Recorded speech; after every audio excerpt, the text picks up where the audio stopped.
So in this podcast, I will be talking about my reflection of the rhetoric and composition 2,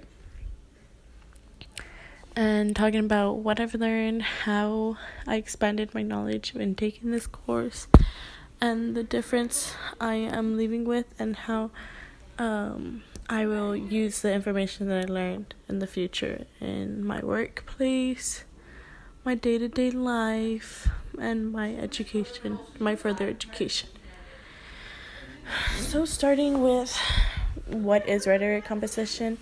Well, rhetoric is ethos, pathos, and logos, and basically it's just like how you present a sentence to someone, and it matters, and how it matters, and like, do you have logic behind it? Like, is it, but what's it called? Is it important to know in that situation? Also, one thing that I want to add is that reading all these articles that we read in the textbook really helped, because it had like a broader sense of what it was and just explaining it better. Even though it was for mostly professors and doctorate students, and I'm barely a freshman in college, it was easy to understand once we had like the help of you, our professor, and our students, my classmates. One assignment that I remember doing is the multimodal map. That was one of the first ones with the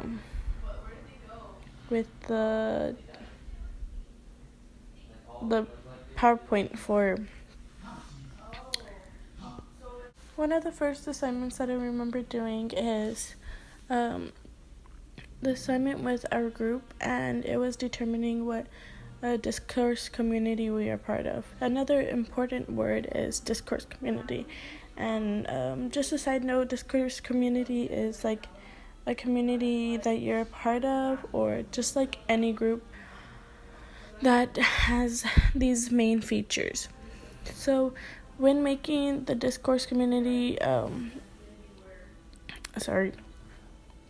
making the discourse community PowerPoint with the classmates, we went ahead and picked a group that all 4 of us were a part of, and we put what major things sets them apart from the other groups, like how they write is one of the main ones. How they write, how they communicate with each other, do they have like a special language that no other group has, and stuff like that. And that was one of the main stepping stones that we took in this course.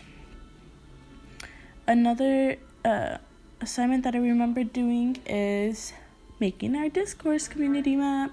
Discourse community again. It's a major a major word and vocabulary that we used during this whole course. This community kind of made up the whole entire course and what it was, and just the communication behind it. So when making my discourse community map, I chose to do a map over my praise and worship group.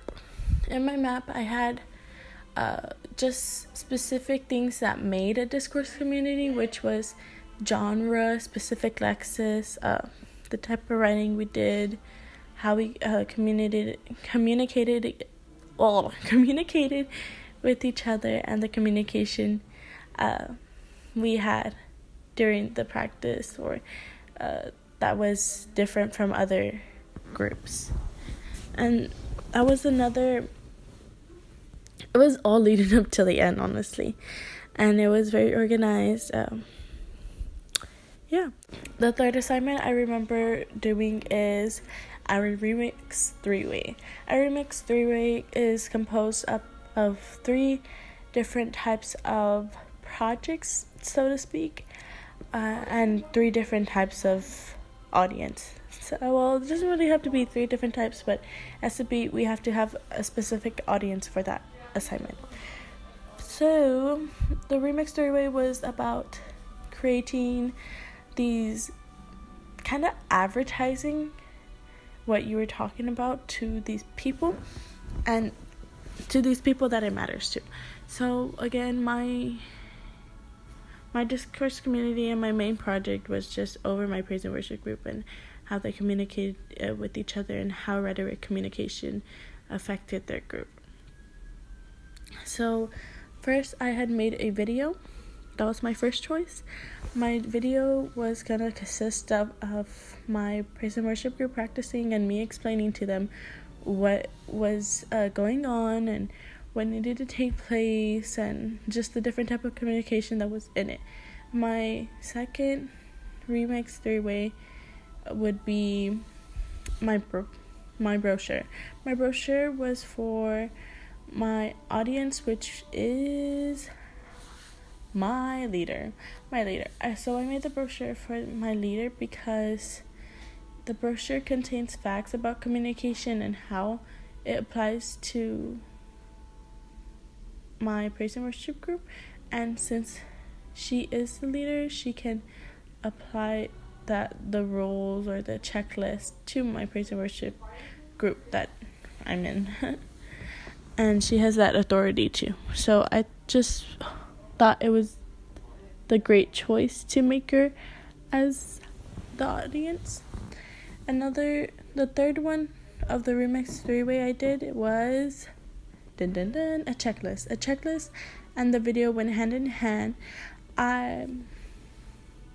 My vision for the checklist and the video was to show the video and then give the members of the praise and worship group a paper of the checklist, which is 3 pages long.